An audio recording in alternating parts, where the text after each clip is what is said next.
know.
In the past 5 years, we have witnessed the birth of countless excellent teams and players in all 5 major regions.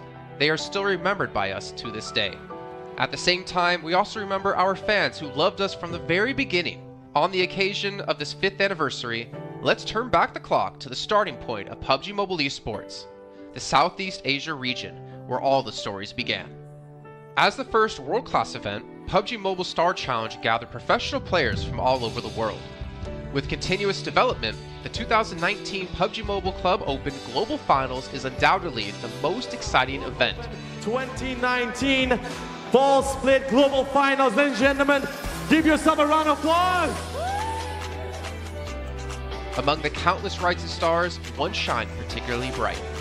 Bigatron Red Aliens, a team from Indonesia, Bigatron Red Aliens! just got first place in the PMCO Southeast Asia Fall Championship, earning the chance to compete in the PMCO Global Finals in Malaysia. In the subsequent prelim stage, intense competition kicked off immediately. And finally, they advanced to the Grand Finals in second place. BTR demonstrated impeccable strength in the competition. By the end, BTR was leading the lobby by a significant 106 points, bringing the first ever championship title to the SEA region.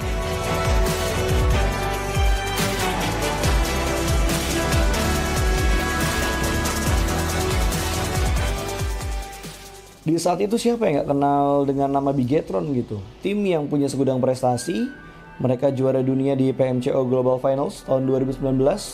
Mereka banyak banget melahirkan pemain-pemain berbakat, Zuxi, Luxi, Ryzen, Microboy. Terus habis itu Zuxi, Luxi juga saat mereka menjadi juara dunia, mereka berada di masa prime-nya mereka banget.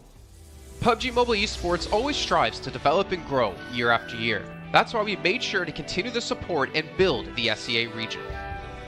In 2020, the improvement of the competitive schedule introduced the World League, which later became the World Invitational. We also launched the PUBG Mobile Pro League, where even more outstanding teams joined the competitive stage. In the 2020 PMWL, BTR once again clinched the championship in the East. This had given Southeast Asia the title of the strongest region in the world. They hoped to continue their legacy at the PUBG Mobile Global Championship, the pinnacle of PUBG Mobile Esports. However, BTR was not able to repeat the performance from the previous year. Two teams is going to get goals this round. Winner, chicken dinner. Nova XQL. With the rise of Team Nova, countless brilliant moments were had, but this also left many players with regret.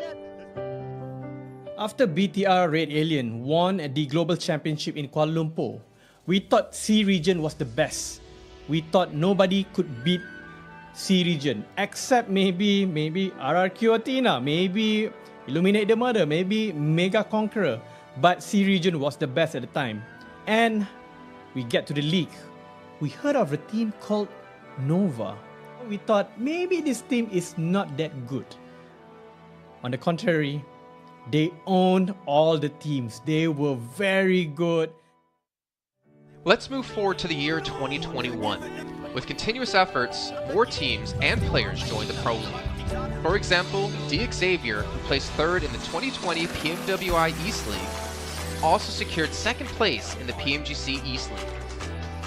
FaZe Clan also made their debut on the world stage.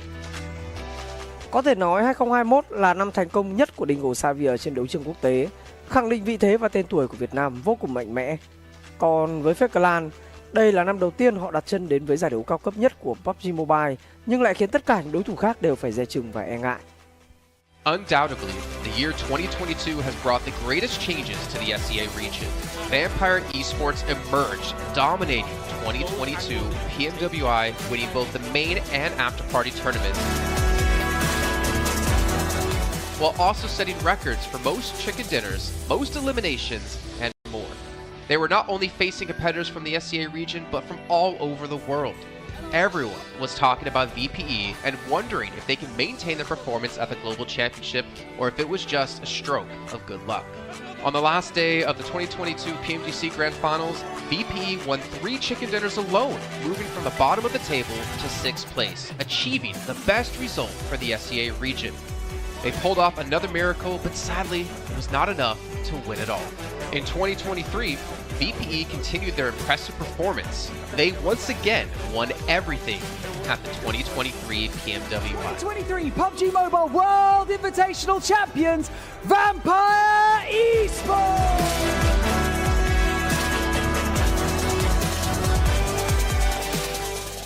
ก็ย้อนกลับไปในปีที่แล้วนะครับเอาจริงก็ผมมองว่าน่าจะโอ้โหไม่มีใครที่จะมองว่าทางฝั่งตัวแวมไพร์จะซักเซสได้ถึงขนาดนั้นนะครับเพราะยุคนั้นเหมือนทุกคนจะโฟกัสไปทางฝั่งตัวอินฟินแล้วก็เฟซแคนที่มีแบบว่าผู้เล่นดังๆนะครับแล้วก็ถ้าจำมันได้เหมือน PMGC ปีล่าสุดมากินไก่แบบเบิ้ลติดๆกันในวันสุดท้ายเหมือนเอาจริงน้องๆก็เคยบอกเลยว่าเฮ้ยเราเครียดกันไปหรือเปล่ามันเป็นตัวเองดีกว่าเล่นแบบปล่อยจอยได้แบบจอยเลยสุดท้าย3 จะติดจบอันดับ 6 ของโลกซะอย่างนั้นนี่นะครับแวมไพร์สปอร์ตเหลือเชื่อจัด But don't forget, Alter Ego, an Indonesian team, showed a very strong performance by winning the Super League twice.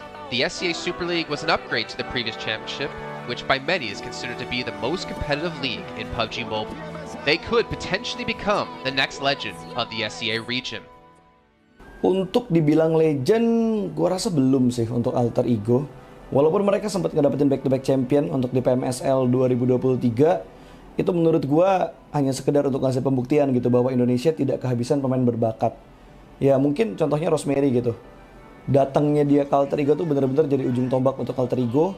Dan gak berhenti di Rosemary, masih ada Alpha juga yang didatangkan oleh Alter Ego untuk mengisi kekosongan atau kekurangan dari Alter Ego. Dan gue rasa PMGC 2023 ini akan menjadi ajang global championship pertama gitu untuk Rosemary dan juga si Alpha. Jadi wajib banget kita nantikan performnya mereka di PMGC 2023. Dan please di notes, pastikan tonton Alter Ego sampai akhir. Of course, there are many more teams we haven't mentioned, but these teams will all take part in the 2023 PUBG Mobile Global Championship. So what do you think? Who will be the ultimate winner in this year's PMGC? Will they be from SEA? Well, there's only one way to find out. Greetings, PUBG Mobile players! The long-awaited Frost Festival is about to commence. In the new version 2.9, we'll be introducing battles filled with a frosty atmosphere. Snow Battle is coming to town. Furthermore, you'll also get to experience updates to World of Wonder and Classic Mode. So let's dive right into it. In the Frost Festival, we'll be bringing you a series of snow-themed content, including a new Snowy Village-themed area, fun interactions with snow pals, and snow-themed items for more gaming fun and excitement. When miraculous December comes, the frosty world will undergo some magical changes. Stay tuned for updates. Don't miss out. First, let's take a look at the new themed area, Snowy Village. The village covers a wide area of 280 by 150 and has loads of supplies. It's located near Stalber in Erringdale, Iceborg in Livik, and Goroka in Vikendi. In addition to the buildings on the ground, the underground area of the Lucky Ice Tower is also worth exploring. Make use of the two-story layout to experience a completely new battle experience. Sound the bell in the Lucky Ice Tower, and you can even summon rewards. Additionally, the village also has a snow rail, which can help you quickly move around and gather supplies. It allows you to navigate flexibly between different areas of the village and also swiftly relocate to advantageous positions during battles for your team to counterattack more effectively. Of course, you should always remain vigilant to avoid becoming the target of an ambush. What's more, the village also features a special two-seat vehicle, the Reindeer. It's also a great choice for transportation as it allows you to swiftly move all over the map. For intense battles, we've also prepared festive and practical battle equipment for you, the Snowball Blaster and Snowboard. The Snowball Blaster can be used in many ways and has loads of functionality. When you aim it at the ground or a building, it can create a snow pile cover for you. When used on enemies, you can temporarily transform them into lively snow pals to restrict their movement.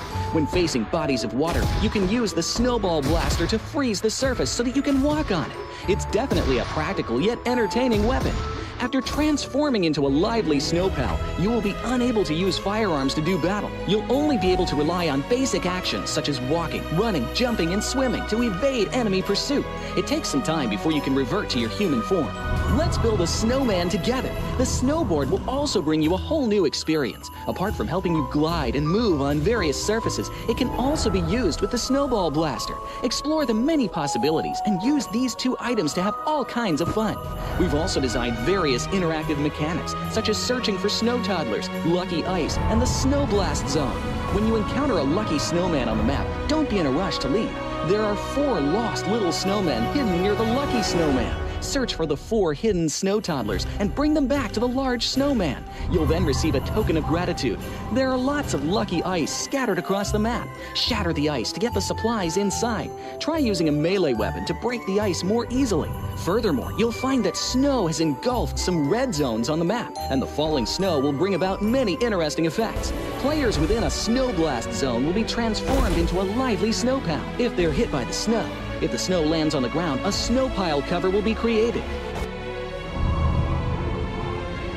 In this World of Wonder update, we'll be introducing a brand new transformation skill gameplay and a catch me hide and seek gameplay for you to enjoy the transformation skills to the fullest. Of course, you can also use this skill to create more interesting creations. We've also added a Snowy Village map template to celebrate the Frost Festival with creators. Additionally, we've also made some updates and improvements to gameplay devices, game parameter settings, and the editor. For more details, please follow the official PUBG Mobile community. We'll continue introducing the latest WoW content to everyone. As for Classic Mode, we've also made some improvements to vehicles, firearms, creation mode, emotes, settings, and more. First, we've enhanced the designated marksman rifles. Some DMRs can be equipped with the full auto mod to fire in full auto. We've also improved the attributes and handling of some vehicles to enhance your driving experience. We've also added a new garage mechanic. From now on, you can choose your dream ride during matches. Meanwhile, we've also added a custom SFX adjustment feature. You can adjust the volume of some sound effects to whatever best suits you. As for creation mode, we'll be introducing some quick view features for watching the victory dance and fireworks displays and the new Frozen Kingdom themed performance in order to provide players with more possibilities for creative content. Furthermore, we've expanded the emote backpack. Now you can equip more emotes before entering the battleground. That's a wrap for the main content in this new version. In addition, new content will be added to the popularity battle event, Metro Royale, and season rewards. For more details, follow our official PUBG mobile community. Snow Battle is coming to town. Winner, winner, chicken dinner. In 2020, while the eyes of most PUBG Mobile viewers were focused on Southeast Asia as well as other regions, there was one region in particular that went under the radar, the 2020 EMEA League. Numerous teams from different regions were fighting for a spot in the 2020 PMGC. Among them, the teams from the EU region were the most dazzling. Canina Power, which had previously won 3rd place in the 2020 PMWL West League, managed to break through and eventually won 6th place in the 2020 PMGC. Class Dilge Athletics from Turkey also successfully took 8th place. For the entire EU region, this was a great start, and in the future, the EU region would grow into an even stronger region. The EU region seems to have endless potential. They always have a number of astonishingly talented newcomers. In the 2021 PMWI, in addition to the veteran team Canina Power taking 2nd place, the newly reorganized team in 2021, Next Ria, Xenox in the smokes, the solo by themselves, surprisingly won 3rd place. The EU region seems to just have endless potential. There's always a number of astonishingly talented newcomers coming up through the ranks, developing their skills, and in 2021 at the PMWI, you had some of the veterans there for sure. Canina Power taking 2nd place, an incredible performance coming through from them to get that 2nd place. But not only that, you had the reorganized team for Next Ruya in 2021 who won PMPL Turkey. They came 1st in their region and then were invited on the back of that to the PMWI West to take 3rd place. So these new talents working as this new roster at the time, a phenomenal resurgence there, and there's so much more left in the pipeline, I'm sure, for this region. I'm really excited for what the future has, and I can't wait to see what they've got. In the 2021 PMGC, teams from around the world gathered once again. First of all, worth mentioning is that among all the participating countries in the grand finals, Turkey had the most with 3. Among them, teams like S2G and Next Ria finished 4th and 6th respectively. This was a massive achievement. The efforts of the EU region are constantly bearing fruit. Now they just needed an opportunity. 2021 yılında Dünya Şampiyonası istediğimiz gibi başlamıştı. Çünkü West aşamasında 3 takımımızı birden ilk 6'ya sokmayı başardık ve büyük finallere 3 takımımızı göndermiştik. S2G 4. olarak buraya katılma hakkı kazanmıştı ve kadrosunda Rip7, Timber, Kalse, Sylas gibi isimler vardı. Büyük finallerde ne yapacağını çok fazla kestiremiyorduk temsilcilerimizin, çünkü dünyadaki takımların iyi performansları söz konusuydu. Büyük finallerde temsilcimiz S2G 4. olmayı başardı, Nexu'ya 6. olmayı başardı. Maalesef Fenerbahçe ilk 8'in dışarısında kalmıştı. Ama bu takımın ileride çok iyi şeyler vaat ettiği konusunda herkes hemfikirdi. Next, let's go directly to the 2022 PMGC. At a time when everyone was focusing on whether Nova could win 3 consecutive championships, a team that was not originally a favorite to win was about to become the focus on the stage. S2G performed consistently in the first 2 days of competition, always maintaining a position at the top of the leaderboard. And on the final day, S2G changed its conservative tactical strategy and sought to gain more elimination points in the last few rounds. And in the last round, S2G secured the championship with 15 elimination points. Champion of 2022, it is S2G! They finally broke through and made history for the EU region. 2022 Dünya Şampiyonası bizi büyük zaferler getirdi. Tabii ki Dünya Şampiyonası başlamadan önce bu zaferlerin geleceği konusunda çok bir fikrimiz yoktu.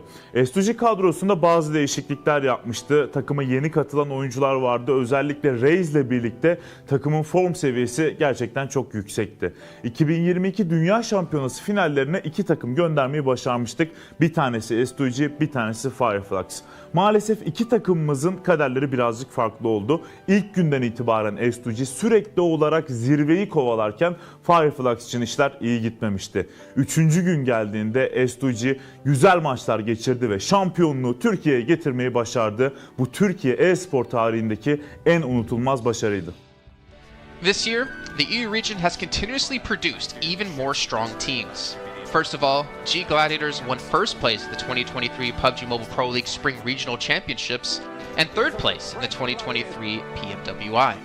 Veteran teams like Next Ria and Canada Power have been performing better and better this year and successfully qualified for the 2023 PMGC. Subsequently, hot recent teams like Mad Bulls, BRA Esports, Major Pride, Elise Esports, Demorte, among others from EU, have also successfully gotten a spot in PMGC. They all look forward to continuing the success of the EU region in 2023. There are many questions surrounding PMGC. Will S2G successfully defend their championship? Will another EU team lift the trophy? Could it even be a team unexpected to win it all? Let's witness it together in Turkey.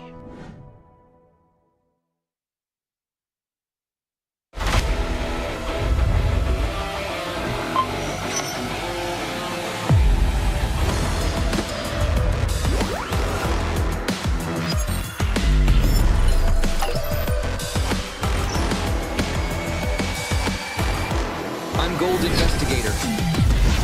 Join the Investigator team and let's protect the game's fairness together. 2023 Popularity Annual Gala event tutorial. Hey there, welcome to the 2023 Popularity Annual Gala. We've introduced a brand new competition and upgraded rewards. You will have to go through 10 rounds of 1v1 matches and compete to become the first ever PUBG Mobile Popularity Annual Gala champion. So let's get right to it.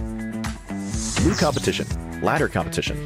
The Popularity Annual Gala event will be utilizing a new ladder promotion system. Players' initial ladder grade will be determined by their battle points at the end of the first round. Ladders are divided into 6 grades: Triple S, Double S, S, A, B, and C, with Triple S being the highest. Ladder promotion rules. Players are ranked based on the popularity they gain during the battle period. For rounds 1 to 9, the ladder results are settled at the end of every round's battle. Apart from ladder grade C, each ladder has 100 spots, with the top 20 promoted, the middle 60 retained, and the bottom 20 demoted. If you're trying to move up the ranks, be sure to stay within your ladder's retained threshold or higher before each round is settled. Additionally, ladder grades can only be promoted or demoted by 1 grade at a time, so your performance in the assignment round is crucial. Be sure not to miss it. Final showdown. Based on the rankings from the previous 9 rounds, round 10 will be the decisive showdown to determine the final rank and ladder grade placement, including the champion of the 2023 Popularity Annual Gala, who will emerge as the ultimate winner. New exclusive rewards. At the end of round 10, rewards will be issued based on the player's ladder grade and final rank. For outstanding players, they will receive exclusive rewards that can showcase their supreme honor both in and outside the game. In-game rewards include the honor title, honor name tag, and honor avatar frame, which are sure to make you stand out. Moreover, there are also physical trophies, interviews, custom-made popularity gifts, official social media promotion, game exposure, and other exclusive honorable rewards. Gain global renown both in and outside the game. What are you waiting for? Participate in the 2023 Popularity Annual Gala now.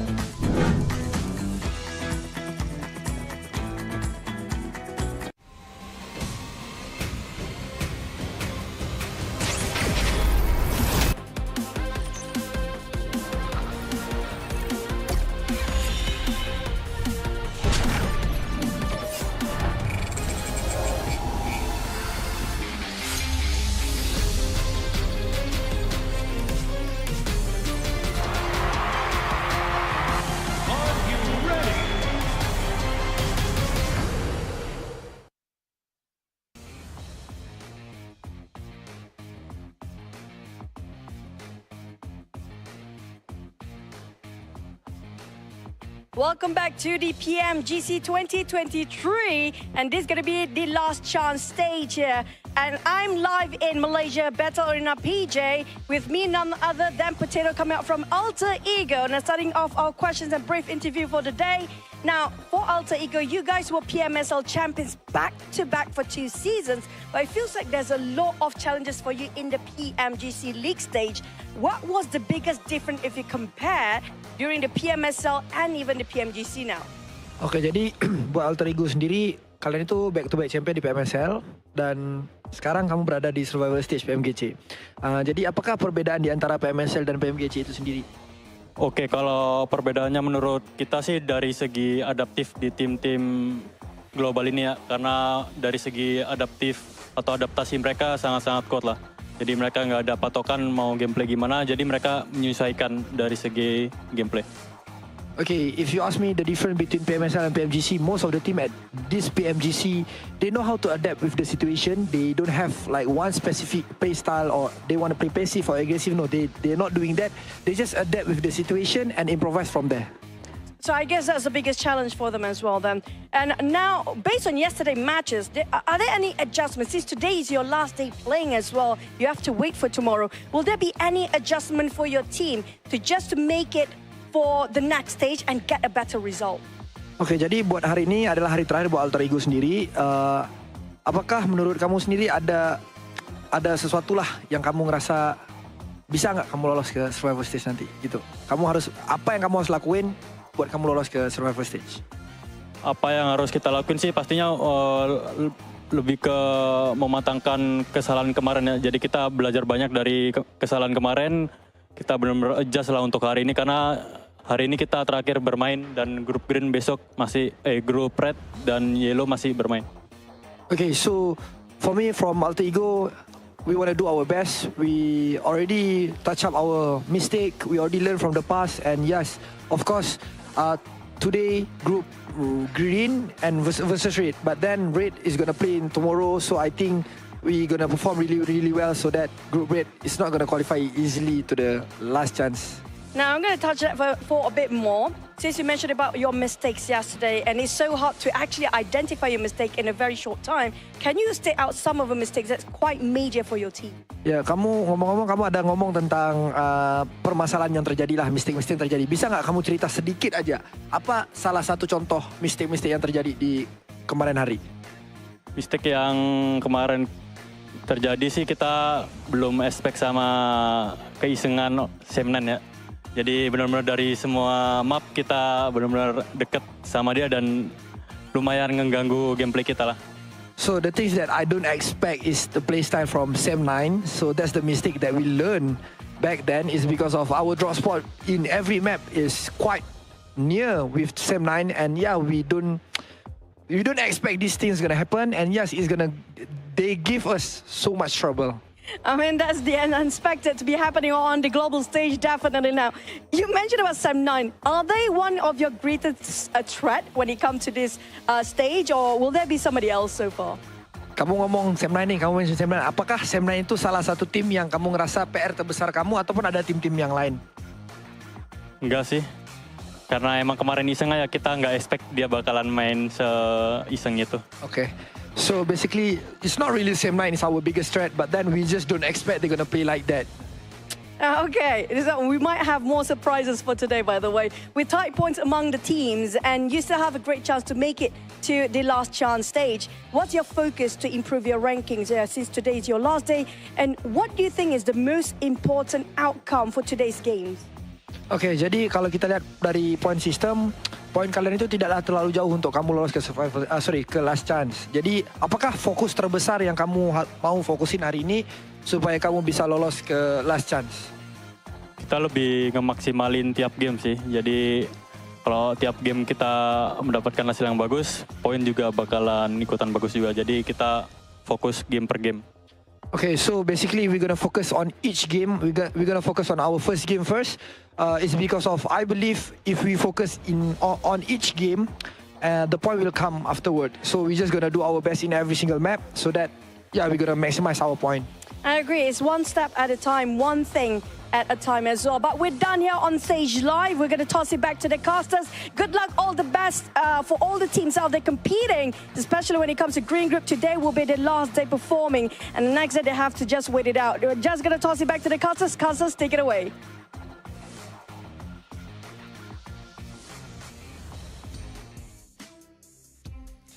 Well, as you heard there, Potato, Alter Ego, and all the teams from Group Green, this is your last chance, your last 6 matches to get as many points as possible and potentially keep yourself in the safe zone. I'm Jason Kaplan, and we got Maxman and Kalaris here on the desk to break down everything happening, obviously, yesterday and what's to come up today. And honestly, Max, No, wait, I'm not going to go to you, Max. I'm going to go to Kalaris first. Alter Ego had a rough day, to say the least. Yes, they did, and I VOD reviewed them quite extensively. So obviously we heard in the interview there that, you know, Sem9 was one of their downfalls. Luckily for them, they're not playing today. However, I think that is not the issue for them. Yesterday, the issue for them in 4 games out of the 6 was unnecessary risks. You think back to the Sandhawk, you get caught in the water, BTR takes you down, you're done. You think, and the other water scenario on Erangel as well, that was not required whatsoever.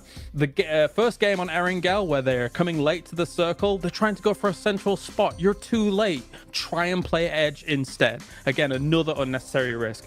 And then finally, Sem9 on Erangel being able to take them out when they're trying to find cars, right? So all of these unnecessary risks that they're taking could be easily mitigated if they're just playing a bit more mature PUBG Mobile and trying to play a bit more of a controlled style. Well, there you go. Before we can hop into some more analysis here, Max, I know you're just ready to talk. Got to remind you guys at home about the Infinix GT10 Pro official smartphone here at PMGC 2023. And while you're on your new lovely device, make sure you check out TikTok with the tag PMGC 2023 to find out some stuff behind the scenes, hopefully some interviews, hopefully anything for you guys to watch. And of course, if we do post about the event, make sure you use the hashtag as well. But Max, as you heard Kalaris break down Alter Ego, there's another team out there we really have to focus our attention on, a team who had a special invite into the group stage. It's G Gladiators. I don't know. I don't know if I want to talk about them. I'm making you talk about them. I don't know. I want to talk about them. I mean, Gladiators, we expect more, right? I still believe in the Gladiators cheese. They're going to cheese until the very end here, Jason. They're going to maybe qualify to the survival stage, to the last chance, should I say, with just a few points. But I want to look onto other teams possibly, because we got also a big shift of groups, right? And one of the few teams that's been added to the mix today, I'm especially excited to see play, is going to be Nigma Galaxy. They played exceptionally well back in their Group Red, and especially with Coops, he was the second top fragger of his group. One of the best pickups, I would say, in the entire year of PUBG Mobile eSport, right? With how they are able to take these fights now, how aggressive they are. I'm especially interested to see how they're going to fight for their spot in Pachinki on Erangel against, I believe it's the Xavier, how that really unfolds. But Nigma Galaxy has to be one of the teams that everyone is looking at to qualify for the Grand Finals, so they're a very big favorite for me here going in these matches. I'm hyped for them. I'm also hyped for Duxan as well, because South Korea, let's go. Here we are. Oh. They're awesome. They're awesome. And I mean, to be fair, they had a great start to their group initially, and they kind of fell off slowly as time went on. But I've said it multiple times, as South Korea constantly gets more and more days, more games on the board, they're great at assimilating information. All of their teams, all of the teams that qualify for PMGC. So I'm hoping for Duxan to prove big here again today.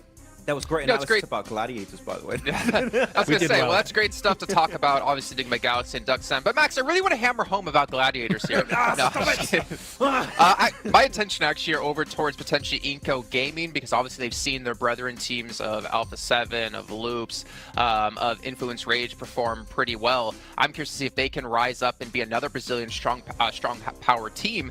But also, and Hyper, because the roster they ended up fielding in Group Red wasn't the roster they ended up fielding in Americas, or the team they ended up fielding in North America PMPL. I mean, to be fair, GFan on the roster was surprised to see them do so well in the group, considering GFan's kind of been out of the team for a while now. But they have, I guess, a lot of pressure coming their way from North America in general, considering they're our only representative. And I don't know. It's going to be tough, man. That's all I can say. I know that Zifan is watching a lot of, doing a lot of viewer parties, watching a lot of the different regions. So I think that might have helped out, actually, because he knows kind of what to expect in these matches against all these different teams, how they're going to rotate, and how these matches are going to be unfolding. So maybe that has been helping them out quite a bit. But it can't help you against the domination of Brazil right now, because Influence Rage are just running away with it. And as you said already, talking about Inco, Jason, they have already played at this stage. Nenebich in particular, one of my favorite players of the region, that I would like to see them potentially climb up. But that would be too many Brazilian teams almost in the Grand Finals. There can't be all of them. That's not possible. Or could it? I don't know. Yeah, we'll see. Obviously, still a lot to come up down the way. But we can see a comparison here of Mad Bulls up against Nigma Galaxy. And Mad Bulls obviously struggling when it came to placement points, able to put up a ton of eliminations and obviously double chicken dinners as well. We could see just obviously their performance when it came to group stage, quite different when it came to eliminations. For me, Nigma Galaxy, I do feel like they were the one surprise for me, especially out of Group Red, to not advance through to the grand final straight away. I mean, they just fell short of Morph by a few points here and there, because Enigma Galaxy had a great start, and we know this team as a very formidable roster. I mean, I think a lot of people put a lot of stock in if Coops is gone, then if he's eliminated early, then maybe they don't have much legs to stand on, but I don't necessarily hugely agree with that. Of course, he is a force to be reckoned with, right? And somebody that is going to be sitting very strongly with him, as you can see here with the 43 eliminations. But this team still is able to play a macro game, even if Coops is gone. It's just that he is quite the powerhouse to speak of. I mean, thinking back to PMWI, Max, we did see Coops kind of be similar to Nomi, similar to Matic. He was kind of off by himself, but also the funny thing was he was the tip of the spear, it seemed, in most parts. He would be like the first one across the rows to get position for his team, but he'd be so confident and so successful to be able to do that it allowed Nigma Galaxy to kind of adapt their style quite a bit to how Coops can perform to his best. If you're Nigma Galaxy, you don't need an IGL. You just need to, Coops is engaged, we just follow Coops. Enable him. No, just enable Coops exactly to kind of take these fights, because clearly, as you said, he is the spearhead of these scenarios. He is the one that is leading the charge for this fight, and a lot of the time is very successful when it works out that way. And the rest of the team, sure, they can frag out. We know Lord, we know Freak, we know how Rauf can also pop off in these matches, but clearly it's just the setup around Coops. If he gets knocked, pick him up. You want to keep him alive as much as possible, which is what I wanted to see almost from Quest with Al-Hajir, but it's just not been the case. Al-Hajir's been going out early, so it goes to show how important it is to keep a star player like Coops alive until the very end, because it increases your odds of winning those matches pretty significantly. So yeah, I hope that it's going to work out for them, though. If you're looking also on this graphic, Radio Seal, currently Reject, we had some great moments, right, Kalaris, in the group stage. They've been a little bit invisible currently at the start of this tournament. There's still a bit of time for them to come back and hopefully qualify for the last chance, but Reject have not had the start I was expecting, and that might be also off the back of that long break between Group Green and now this point of the tournament. Honestly, I have a bit of a grim outlook for Group Green, in my opinion, once we take a look at some of the highlights, because, I mean, you've got 6 of their teams not able to make it happen yesterday, right? I think Alter Ego was the top out of those 6 teams with 22 points, and that's kind of why I focused on them a little bit in my VOD review from day to day, because I do feel like Alter Ego is the one that can try and get out of that rut that Group Green has put themselves in yesterday, because it is their last chance today. So much so that I do believe that Alter Ego will make some big changes coming in today. Like, for example, I think that they're going to go north on Sandhawk because N-Hyper goes down towards Camp Charlie, which was a backup drop since they moved away from that northwest island, for example. So we'll see if that actually pans out here today. But yeah, I think they've got a tall mountain to climb as Group Green today for the most part. I will say this, I'm 100% in agreement with you, Kalaris, but one thing we can't forget about is that the difference between 16th place and 8th place is 15 points. Now, obviously, if you're Milicia in the situation, that's over doubling your points, but it's not that big of a gap at the moment, so it's really going to come down to those potential 1, 2, 3 points. That means whether you're into the last chance or your unfortunately PMGC run will be done. So it's still extremely close, but yeah, it is kind of eye-opening, Max, as we look at Group Green just struggling down towards the bottom of the leaderboard. Yeah, actually, I got a few numbers right now. Group Yellow, on average, have 40.5 points. Group Green have 26.3. So there's a pretty significant disparity between the teams that are between these two groups. It is going to be a bit rough. There's room for them to, of course, catch up here, but as we know, for the survival stage, it's only 2 days. The team of Group Green only have 6 matches remaining to have an impact on the leaderboards. And after, I mean, Kalaris in esports, this is always the worst scenario to be in. You just got to stay and watch and just hope that the other teams around you don't perform well, which is the most insane situation to be in, because you just cannot have the impact you're hoping for anymore. No, for sure. It's a terrifying prospect to actually kind of stare down. For Rejects, of course, I think that obviously right now they got themselves 17 points yesterday. Compare that to the group stage that they had, which was 188 points in total. For me, I don't know if 2 days is enough for Rejects and rotating lobbies for them to gain traction, because Rejects' performances came in the latter stages of their group as a whole, compared to some of the earlier days and the early results. That said, as well, there's some uncharacteristic numbers that came out from yesterday. Procedure, for example, only 10 eliminations across 6 games. This is a team that can get that in 1 game, no problem, considering what we saw from them in the group stage. So my eyes are also on them, aside from Alter Ego, because I just think that they're capable of more. 100%.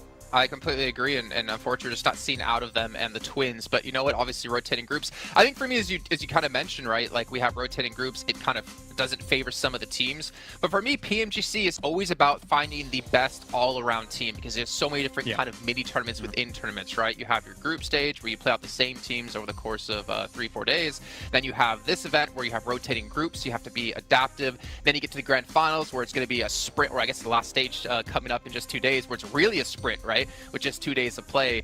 You got to be good all around, and we're going to find the team to be just that, hopefully, very, very soon. But one team I did want to focus on, just really quickly, because I want to throw this out there in case it happens. Influence Rage. You're so far in the lead, there should be no chance you're ever going to fall into the bottom 8. Do you start to hot drop on some teams' potential, start to kind of put yourself in rotational paths of some of the teams, well, obviously not them because they're not playing here, maybe Mad Bulls is a better case in the situation, to punish teams and prevent them from potentially qualifying? Because Influence Rage will come tomorrow, Mad Bulls is today. We always theorize this, and it pretty much never happens, right? But I want to see it! You want to see it, okay, but other teams going to take that risk? I'm not quite sure. You could do it if you want at the second half of the day. I think now is a bit early to do that. You're safe. You're not 100% safe, so just... Mad Bulls? You don't... I mean, for Influence Rage, I would just say, just play the half of the day, just chill, normal. Then if you want, and see how it happens. I think the earlier you do it, the more responsive teams are going to be to that, and they're going to adapt around you, potentially hot dropping them, right? So if you Influence Rage, Mad Bulls, BTR, maybe you want to take a bit more time before going for a play like that. I don't know who you'd want to pick out. Maybe Rejects, maybe also Gladiators right now could be a team to take down. I don't know. Could be. I have a thought.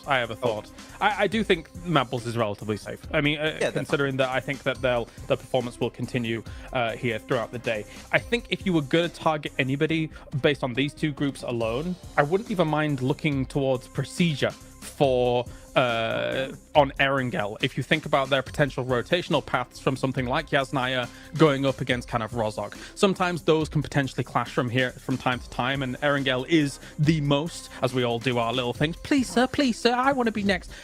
You know, I think that could be a target. If they were going to do something, I don't know whether they will though. I'd even go on Alter Ego, to be honest. I think that would be a good team to take down. Maybe. They could be a threat. I mean, that's a good point. If you prevent people from hot dropping you when we get into the last chance stage, then it means your position's going to be a lot cleaner. You're limited in games. You have a better chance of qualifying through. But let's see what's going to break down as we're heading to our first match of the day with Sandhawk. Going to throw it over to our commentators, Jack and Blink, to take it away.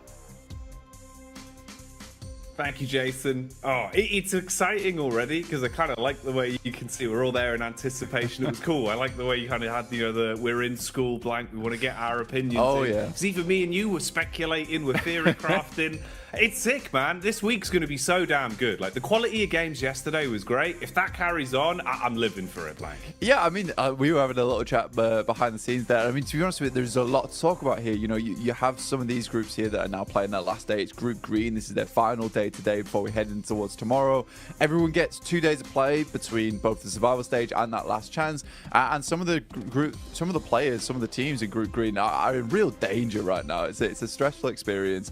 U2 Alliance, they look happy, they look ready to go, they look very, very excited to get things on the road here. They had a pretty good upwards trend over in their group. Didn't start off so strong, but ended it quite significantly well. Obviously not getting in towards that direct invite stage, but yeah, for Group Green, things do get a little tough here.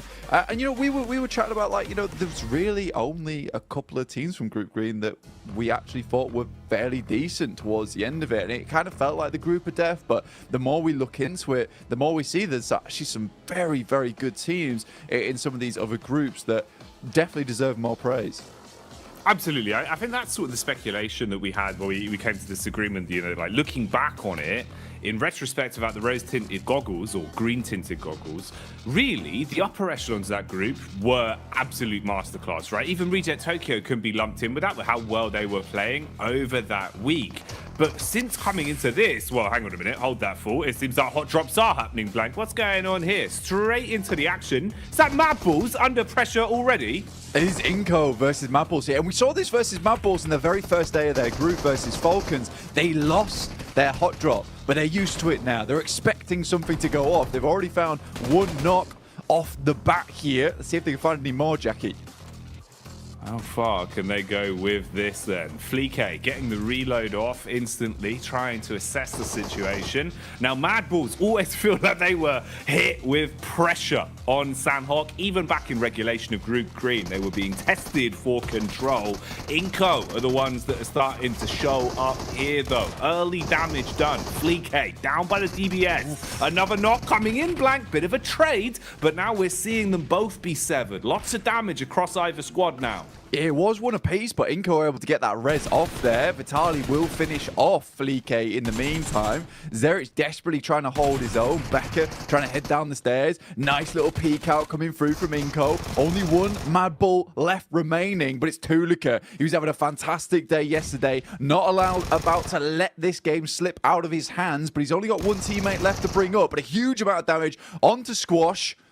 Last player alive, Tulika. Can he clutch this out? Oh, is it going to be burned clutch like a used car salesman? Drop down for Squash, seeing if he can clear his way through as the bullets come flying. Tulika calls for the backup of his teammates, rotating further over so he's got room to try and pick him up later if possible. Doesn't peek off the back of the bait of the movement either, so Squash still holding. Frozen expires, and it's all on Tulika for good. No chance of getting his teammates back, so worst case scenario has happened here. Even if either one of these solos get away and give up the final elim, you have crippled yourself coming into the opening game today. And this is it, Blank. They've got to roll with the punches now. Yeah, Nima Galaxy also having a little peek in here with Ralph off in the distance alongside of his teammate. So this fight is not going to go well either way for both squads right now. Tulika is on the broadside, will be spotted almost immediately. This shotgun that Squash has found himself alongside with the SK-12 that he's currently holding on to, it is just stressful to deal with now for Tulika indeed. One shot will be enough to take him down unless he's at distance, but for the Mad Bulls, this is still sort of an important fight to win out on, right? You do not want to be losing your spot in Ruins. You don't want people to be feeling like you're an easy prey come towards that direct invite towards the PMGC, that global championship. So for anyone watching, all the other teams are already qualified. You know, Mad Bulls having to put on a bit of a performance here, a bit of a display. Goodbye.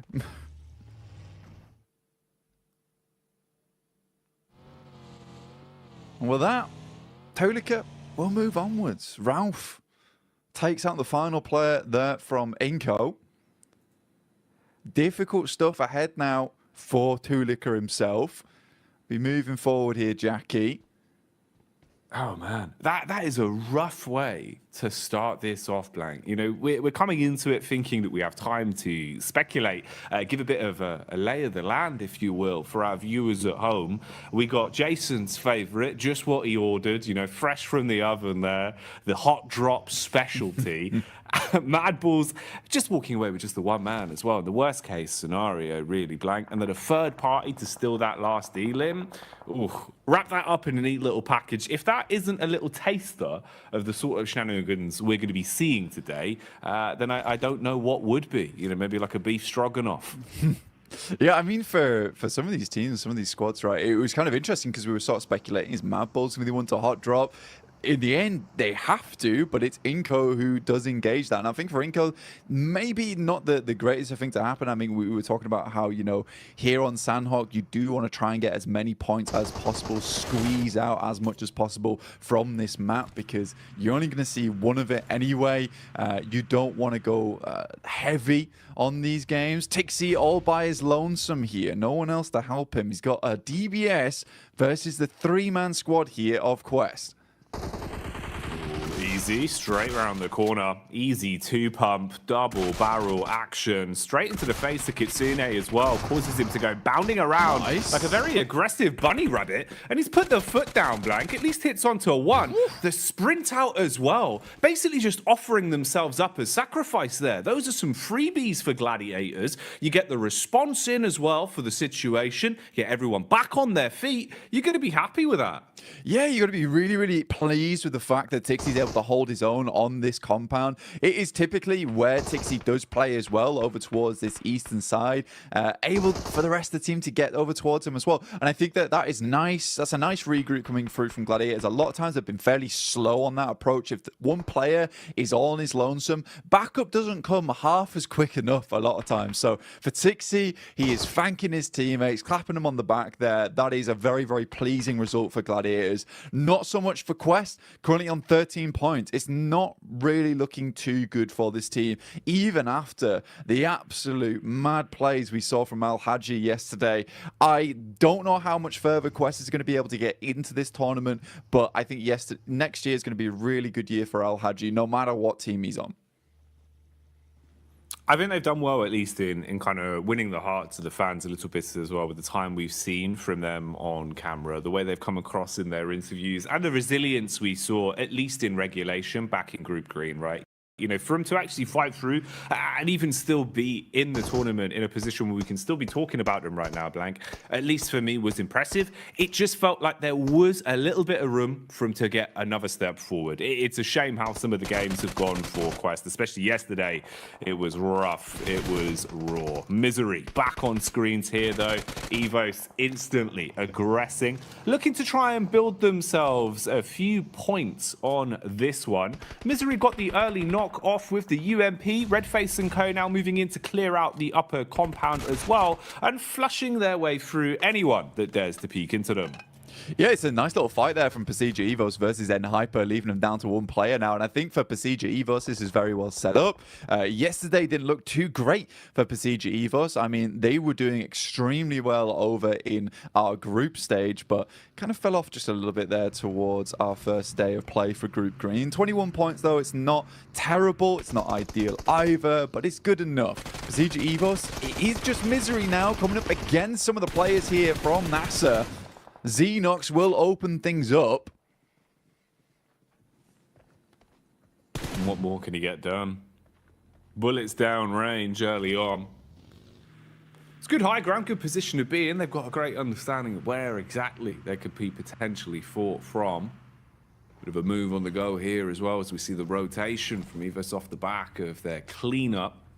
Now finding a bit of a safer compound to play in, but they've been startled, detected from across the road. We're lying in wait. It's Melise of all squads. Hit and miss yesterday, Blank. Honestly, to be fair with you, mate, I feel like we saw a truer test of them, at least in Group Green. You know, from what we saw yesterday, it felt like they were struggling a little bit. Even CEO later, there were times where it felt like this guy was a bit of a one-man army. I don't feel like he was as quick to the mark yesterday. I'm hoping, obviously, with a day of rest, you've come back in a little bit more fresh-faced today. Would like to see some improvements from them today. Yeah, I mean, for the Turkish squad, it's just a little bit difficult for them at the moment. I mean, they've been making a lot of right moves.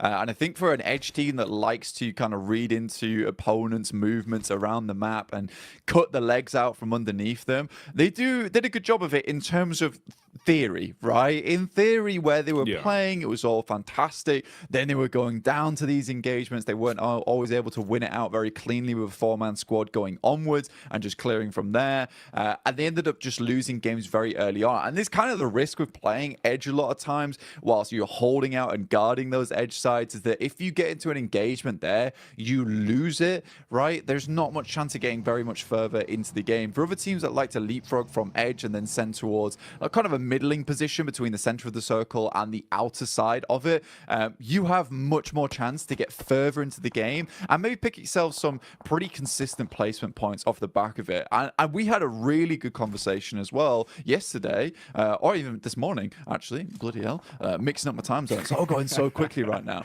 where we were talking about, you know, look, some of these teams yesterday just came out absolutely swinging, and I think in this format you have to, whereas other teams sort of got in their own heads a bit.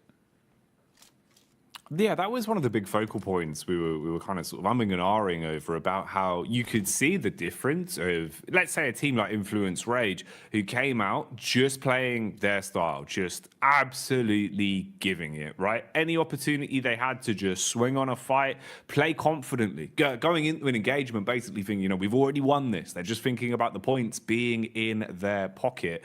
you're going to have so much more of a better time of it than going into it giving so much respect to teams, overthinking these situations. And we've seen that change. A lot of our squads from Group Green, it feels like their play styles have kind of flip-flopped more so than anything compared to what we were seeing during that regular point. This is an interesting one, actually kind of ties into that. You can see here, Reject Tokyo at least getting a bit more confidence to fight and contest for center control. A little bit lucky there in terms of the draw of the circle, but it works out. You've got a compound, you're in a good spot, and they're going to be pleased with this, mate. They'll be chuffed with that blank, because when they had center control, when they felt comfortable early in a compound, this is where we saw some of the better games from Reject, because honestly, they're great on defense, good comms. It just felt like getting there was rough for them. They've been playing a lot of edge, and it hadn't been working out too well. I'd hope that would be a positive change.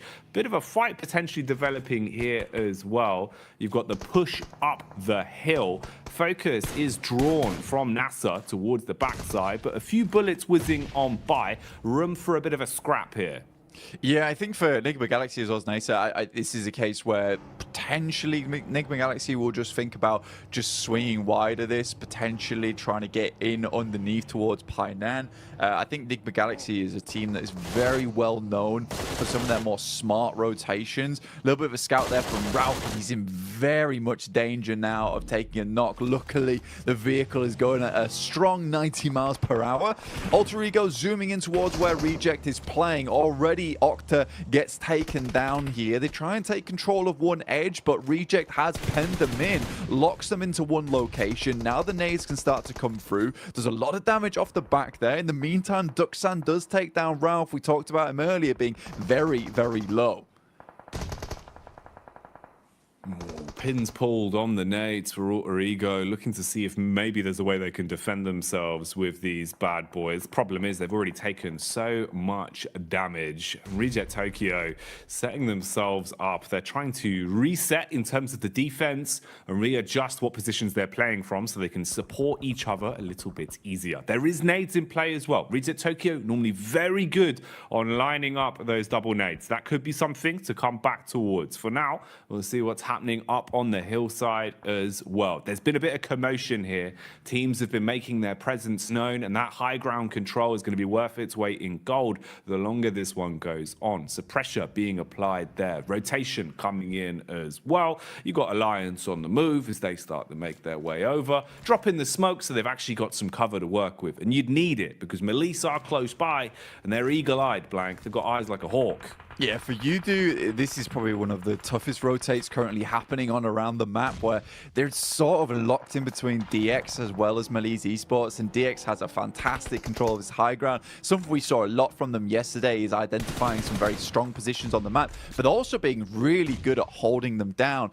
Not necessarily always in compounds, just in certain areas of the map where they have that high ground control. They can play around a little bit of hard cover and go from there. Circle moves very hard towards that north side. Now, that is a little bit of grace given towards MB Esports. They can use that to their advantage. You do Alliance, they take a knock in Flax, and a quick heal goes over towards Fatah there. So very, very immediate response from Yudu Alliance, but I don't think it's going to be enough here. I think they're just caught on with the worst end of the stick out of the lobby. Probably the only team that's going to suffer in the next minute or so, I would say.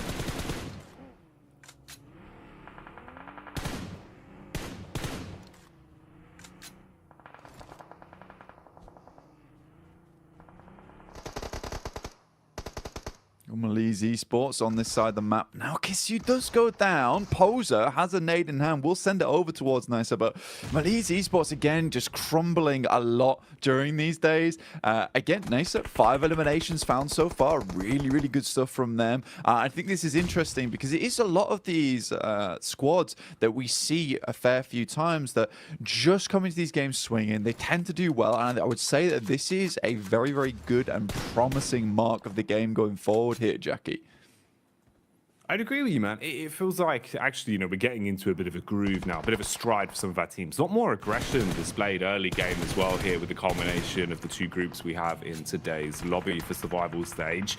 Now, they were being pulled and pushed in multiple directions here. It felt like they weren't quite sure which fight they wanted to set their gaze on, but now they've been thrust into one. They have to try and survive, taking a ton of damage up against Evos. Good lay of the land from Link as well. Knows to look towards the distance, can see just over the ridge side where his next opponent is coming from. They've got an understanding of where exactly he's playing towards, but with the bullets connecting, they're going to start to farm up these elims. Melise, meanwhile, are crashing down as well. This is Judo Alliance still trying to push over that hill. They've been doing this for quite some time, Blank, and maybe it's going to start to work out. Nice connection onto Levi's. He's dropped and finished off for good, and they're still pushing in. Yeah, Cluck's doing a really good job here. I actually like the thought process we saw from Judo Alliance. Unfortunately for them, DX followed them down on that south side, which is a really cool play from DX. You don't a lot of times see teams chasing on this situation. In the meantime, Reject desperately trying to hold on towards their central compound. They left it, they moved towards that north side, but they did face off versus FaZe. But they're currently still in a strong position. Gladiators, for them, this game is very, very important. They already started things off really well with a 4 eliminer. It would be absolutely strange and weird circumstance that we see Gladiators get the majority of their points done on Sandhawk. As we know, they are horrid at this map. This is a map that they do not find a lot of success on, but already they're up to 7 eliminations. With 4 players alive, this is starting to be a really good run for them. There's an itch in the back of my brain just reminding me of one of the Sandhawk games we saw from Gladiators quite some time ago, Blank. And I just remember it starting off in the same kind of way. When the pressure's on Gladiators, when it feels like, you know, the story's not going to happen, the crazy comeback towards the end is never going to be there. It feels like finally that Cinderella story won't be written. Something like this happens. We've seen it before on Sandhawk. I don't know what causes them to play like this sometimes, but they've certainly had their breakfast this morning, and they're coming out with some fibrous maneuvers, looking very solid in the moves they're making. 7 elims to the name, Blank. How much longevity have they got on this one? We'll keep our eyes on it because Gladiators need a good game, and the individuals are playing to prove that. Yeah, they desperately do. Right now, facing off versus Duxan, not an easy team to go up against. MB Esports, they lose Fistboy on a knock. That's to DX, who are doing a really good job over on this eastern side, just clearing their way through. Up to 3 eliminations now. Alter Ego also chiming in. Bit of a better rotate from them over towards this south side, able to take over that compound that Reject were holding on to. I think a lot of that comes off the back of the fact that Gladiator was able to get some really good pop shots between the windows, knock some of the players from Reject.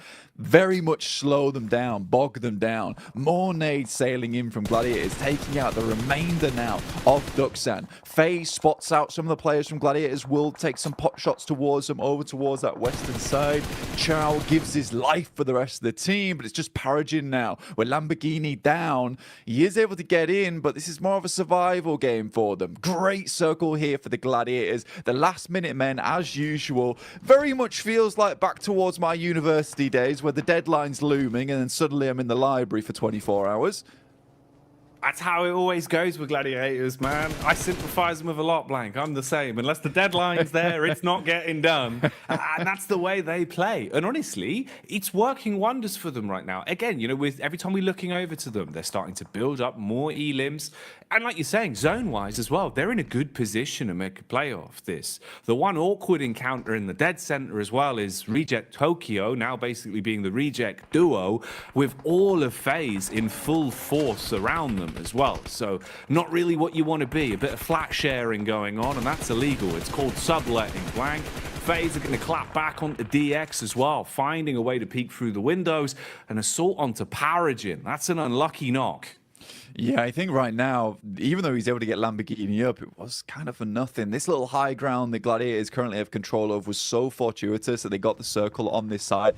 Coming off that high ground is very difficult, so they're trying to milk it for as much as they can here, stay on this top side. But it's MB Esports coming in to try and challenge us for now. Gladiators need to be ready for this one. Kitsune luckily is in position as the DBS, only able to find one though, and that's not quite enough. The rest of the team instantly needs to improvise off the back of this. Sek and Mondo are down, so it's a decent start. The nades start pouring in, and it's a nice nade on the backside towards Fistboy. Just Akaze left remaining, and Gladiators quickly clean them up there. Up to 12 eliminations now, Jackie. A fantastic start. Tixie's flying through the air. Matic is on the support. Oh, mate. This is perfection put together so precisely from Gladiators right now. That was beautiful. The nade work to defend after the crash was on point, and then straight back into hungering for more elims. The peek down the hill, beautiful connection on the aim skill as well, and we get left with our final 4. A scrappy one at that as well, Blank. Alter Ego still alive. They were able to find what remained of Mad Bulls and shut them down, but they've now had the same done to them. Peek out from Sarah Biceps, and with a smooth right hook, he's wiped them off the face of the battleground. 3 squads remain. Gladiators currently on the outside edge right now. It's FaZe with a very strong position. Alter Ego still need to work their way in as well, but they went out earlier on. Reject holding on. It's a good little game for them, but for the Gladiators, more points would be absolutely gorgeous for them here. If they could win out this game, they'll send themselves tumbling towards that top side of the lobby after just one match. So 20 points. Realistically, if they can get themselves 25 after this, they'll be very, very safe. It'll give them a buffer. They still will need to put in the work after the rest of the day, but they'll be in so much better stead. And taking that pressure off yourself this early on in the day is so, so nice. Taking the pressure off themselves and applying it to Reject Tokyo. Problem is, though, it's not going to turn them into diamonds. It seems like they will instead just buckle under the pressure. Bit of a peek out here from FaZe, though, as Gladiators encroach further on the compound, closing in on them, using their utility to try and blow Lufa out of the equation. Nade after nade barreling through. Swing from FaZe on the stairway as well, and that connects. Sameku left black and blue, down on his last legs now as they first onto him. Gladiators with only a duo remaining, Blank.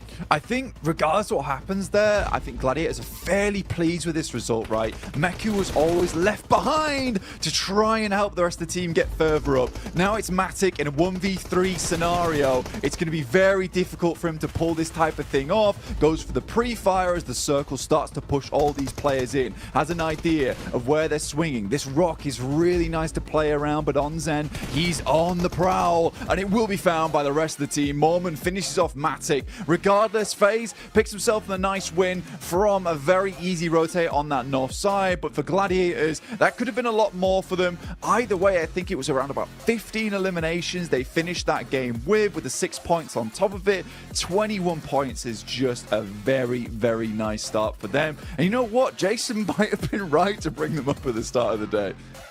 It's crazy, isn't it? You know, we sit there, Jason brings out all his storylines that you think are never going to happen. And I think we hit the mark for 3 out of 3 of Jason predictions all in one game. So he's doing well today, Blank. He's doing well. Oh, look at the dance. He's happy. He's pleased with that one. I mean, starting off the day with a win here for Mela is really, really nice for him. He's got his hot water bottle in hand as well, mate. Oh, yes. Taking the heat to the next level. This is why FaZe are winning. No, they're bringing the heat in. They're warm. Exactly, Blank. That's madness. They got the moves inside and outside of the battleground, and they got the chicken dinner to boot as well. Can't turn your nose up at that one, but I think we do have to give a little bit of eyesight over towards Gladiators, looking at the stats in terms of what they got up to on that one as well. Yeah. That's a big game from them, right? They're actually fragging as well, Blank, which I think makes the world of difference in the sense of confidence. It's what we were talking about way back at the start of the game. At least now, having a high elim game, it should perk you up a little bit. You're not going to feel so somber throughout the rest of the day. Yeah, I mean, the teamwork looked really, really good there from the Gladiators towards the end, and that's what you want to see overall. In the meantime, we're going to send you back over to the other team over on the desk. The desk team, the best team here. Like FaZe could get their victory on the board here, starting things off strong for Group Red. But to be honest, there's a lot of moving parts and a lot of working parts in this one that allowed quite a few other teams to have some decent results. You know, Max, I know you didn't want to talk about him at the start of the day, but I'm going to make you talk about him now. It's G Gladiators. Okay, you know what? They got himself some Give you that much, Jason. I think Kalaris was talking about that. The eliminations kind of got fed to them in weird ways, especially that fight versus Quest. Alter Ego changing their drop location to the Eastern Island, and Mad Balls fighting Inko, which means that their rotation path here, Jason, is completely free. Even if you rotate late, you can make it through Trifecta, you can get access to Bootcamp Hill, and off the back of that, they can just start blasting at so many other teams like Duxan, Alter Ego, and get 15 eliminations on the board. They needed those points here because they were in a tough spot before here, and they already doubled their points. They had 20 points before this match, and now extra 21. That is massive for Gladiators. That might be exactly what they need to get themselves in more of a safer position, considering this is their last day of play overall.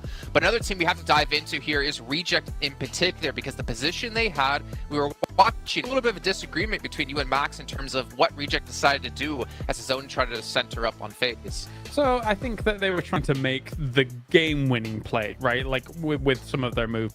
They start in Trifecta, they had a 2-2, and they go to the compound, which in our region we see always as a focus point for some of these circles mid-Sandhawk. Now, they realized Alter Ego's coming in behind them. They made a ridiculous blitz through. It was risky, but they actually got a lot of points from it, 8 points in total. That's by the by. Rejects here from this point on tries to leave this compound and go north towards FaZe. I think they already took one elimination off of FaZe, so they knew that they were weakened, or in a weakened state, but it was very slow, very unsuccessful trying to breach the position of FaZe here. So I like that Rejects was a winning move, but it materialized. At least they got high up in this game, I suppose. Yeah, I think that the situation they were in with Alter Ego playing the road Trifecta compound is you want to work with Alter Ego and stand that compound for as long as possible to gatekeep other potential threats later on down the line. If you stay there with Alter Ego, you eliminate Nemo Galaxy, Deke Xavier, Duxan. You can also maybe eliminate some players of Gladiators as they get pushed down Bootcamp Hill, and off the back of that, you can transition through the rocks, maybe make over to FaZe. I think that was the better approach, but to be honest, the moment Deke Xavier died, right, Kalaris, they could play those rocks and survive super fine to the match. So it ended up working out, but I think there was maybe another option available. But that's the cool thing. There's so many ways to play it that you don't know which one might be the best at the end. I mean, yeah, I get what you're saying, like a symbiotic relationship in that compound for a little while. The thing I look at it is that they got third in this game, and would they have probably have got third if they'd have stayed in that compound as well? Yeah, probably. But would they have got first? Almost absolutely not. So I think that, you know, they were trying to go for it all, and obviously it didn't pan out. Yeah, and again, trying to make those plays that are really important for them, considering Reject coming into this one from Group Green. So they only have, well, now 5 matches left to go. They have to get as many points as possible. They have to make sure that to make the right decisions, though, as we did look at a drop as well between Mad Bulls and Inko. And Mad Bulls, a team that it really doesn't matter for them, right? They're pretty much safe into the last chance. For Inko, though, at least them trying to scrape by as many points as possible. I think they got 3 with the eliminations. They're realizing, okay, well, this is not going to work out. Let's try to salvage with something, but they have to maybe look forward now to the next 5 matches. Yeah, don't forget the best part of that fight here, Jason, is just Raouf coming like, sit down. just get rid of them right away. That was a good bit. That was a good bit right there. But yeah, it's a hot drop. It is normally Inko that would have to change that drop because Mad Bulls, as you touched upon, Kalaris, during that game, are already so comfortable. It is currently their fight to win currently in that position. If they win it, they clear it for the last chance. And Inko, they're just going to be maybe completely out of that position from the get-go. So yeah, Inko, cool. It's fair enough. There's only 1 of these maps per day. But you might want to try and think of avoiding those as much as possible because it can really impact your results over only 2 days worth of play. That is such a small amount of time that these hot drops can really impact your position. Yeah, it would be even especially more huge if there was more than 1 Sandhawk per day, right? But there's very little interest in giving up your position when you've done as well as you did like yesterday as Mad Bulls. One thing I do want to mention really quickly, because you said it while we were watching the game, and I kind of really liked the idea of it. We did see Alter Ego change the drop location, as was mentioned already on the desk here. They went up towards Cow. But then when the zone started to shift away from Corey, more centralized, and they were on the east side of Corey, you were talking about what do they do here in this position. And Klaus, I wanted you to bring that up just really quickly. Yeah, again, they're just playing really risky PUBG Mobile. Like going for these wide rotates, going up against Quarry, which is a very difficult place to transition away from. They have to bomb it through to try and make something happen. If they'd have come in from the north, it might have just been an easier time. But yeah, they did all right. But it's, again, very risky PUBG Mobile here. Yeah. High risk, potentially high reward for Alter Ego, who desperately need every single point they possibly can in our final 5 matches. And it's time to head into our second match of the day, which is our first Erangel of the day with Jackie and Blake. Ooh, the first of the 3 Erangels. This is good. This is always my favourite Porsche and Blanc, because it feels like we start to get the more nuanced games, right, where we can kind of expect the more unexpected. But this lobby's already looking kind of wild, so we'll see what we get, Blanc. We'll see what we get. Room for some treats. Yeah, I think that the guys on the desk touch on a really important point here, is that for some of these teams, you know, specifically what Kalaris was talking about really interested me in the sense that, you know, Reject, they go for the game-winning play at the end of the day. And I think you have to do that now. You really do have to go for these sort of things, because honestly, for Group Green, we know that this is their last day of play to get in towards that survival stage, not be in the bottom 8. And again, because you are the group that's playing the first 2 days in a row, you don't play the last day, you don't really know what market you're aiming for, right? You don't know where that bullseye lies, because no one is on that 16th position where it's just fixed, and you can think to yourself, we only need to get this amount of points to get in. So you have to push it to the max every single game, and I think that some teams are realizing, I would say too late at this point in time in Group Green, that they have to go for these game-winning moves. That had to come through yesterday. It absolutely had to come through yesterday. I think Mad Bulls took their fate into their own hands very quickly, as did Influence Rage, who have more than secured their position over towards the last chance phase. At this point, I think they have 77 points, something ridiculous at this point in time. So I think for some of these teams, maybe it's coming through too late. You need a little bit of luck today. You need to really hit your shots. You need to be making strong rotations, and maybe, just maybe, able to bump those points up just enough. I think for Quest, that instant elimination at the start of the day there on Sandhawk versus a team that most people regard as not the greatest Sandhawk team, or really knock their confidence in a big way. We know Quest made it in by the skin of their teeth, literally 1 point in Group Green to get towards that survival stage. I don't know if that sort of playstyle is going to cut it here, where a lot of teams, we're starting to cut down past the teams that, you know, didn't get past the first group stage. They're now in the survival stage now, where we have a lot of really, really strong teams. They won't just sit down and die like Tiamba did. No, it's not going to be anywhere near as easy or as fine of a margin. I think that's the other part as well, is the fact that that was 1 point of difference. I would imagine it's going to be a little bit more of a stark contrast here. Well, imagine I would have cried. That would have been huge, man. Full John Rambo action to start off the day, but not going to happen. They will try and instigate the fight, though, onto Melise as best as possible, whilst they know they're a little bit fragmented over in Alliance territory. So he's going to go breezing off, and Poser will join the rest of the squad, group up and see what they can get done. But yeah, it is very, I don't know, it's quite a curious way to start off the day, really, in terms of some of the teams that we saw playing well. It was a bit more unexpected for me. After what we saw from Gladiators, I was kind of starting to shift into that, you know, you don't believe in the Gladiators camp. But as soon as it feels like you hit that point on the meter, that's when they bounce back. I think they do it just to, like, spite everyone. They do, man. They really want to kind of like rope you into the idea that it's not going to happen, and then, you know, they make all the fans book their tickets last minute to the finals. That's how that always goes. But we'll see if they can maintain pace, because it was a good game from them. But it's a key point that you hit on as well that I think is quite interesting, in the sense that the best they can do now is try and repeat that as much as possible today, because obviously they've left themselves with no other chances to accumulate points. So if you're leaving it up to another team to decide your fate, that's the rough part. Losing Alva off the back as well. And I think this is something that's happened a few times now coming through from the boys on the squad. And I think that when you look at this, for Alter Ego, you just maybe drop trash around Mansion. Don't go for this 2-2 split between Lipovka as well as Mansion itself. It's not worth it. With the amount of teams that saw you yesterday get trounced by other squads, of course, NBE Sports is going to come down here and start to take some pot shots towards you. Mondo's coming in with the UAS, likely to clean this one up. The best Rosemary can do is send out some smokes, try and hit a couple of shots over with the DP, but I don't know, man. No, this is looking pretty raw. It's like uncooked beef at this point, Blank. It is not what you want, mate.